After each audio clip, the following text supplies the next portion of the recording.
Hey coaches, changed it around September 28th. Let me know what you think. I've got 3 rounds for our warm-up. 7, so 3 rounds, 7 wall ball cleans, 7 high hang squat cleans with the wall ball, and 7 front squats, all with the wall ball, right? So the idea here, back to that Foundation 1 course, or that Level 1 course, right?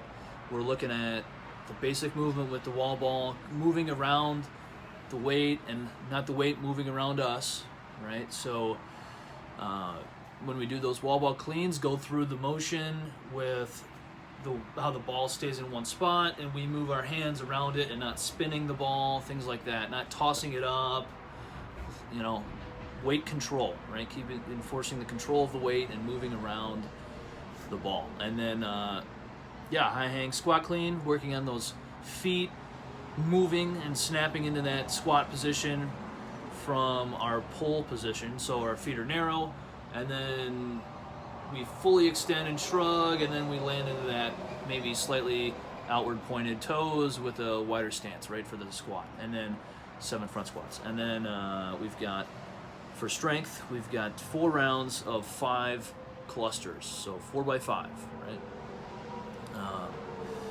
The weight here should be moving up, so we might start at something that's going to be relatively light. We want to get used to the weight. 5 clusters, clean thrusters. So we want to keep that nice upright torso. This is going to challenge people that have an issue with their wall balls or their front squats, right? With their torso reaching forward.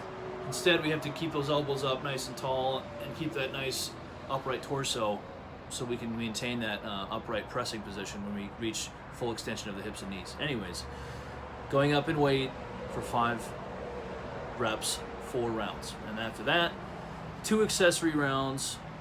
We've got some push jerks on there. Might change that to strict press, actually. And then 10 box jumps, 8 V-ups. The V-ups are self-explanatory, right? Work on body control, anything to engage the core and pull that rib cage in. So that's why I like the V-ups. If you have other recommendations or something for core, let me know.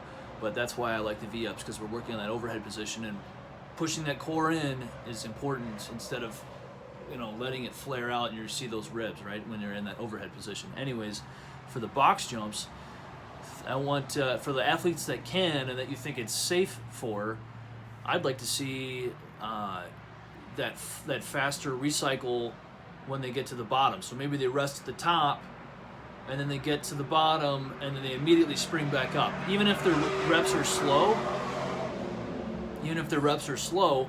they rest at the top, hit the bottom, and bounce back up. Instead of bottom, you know, chilling, and then they go back up, and then they're quick to go back down because they don't do full extension at the top, right?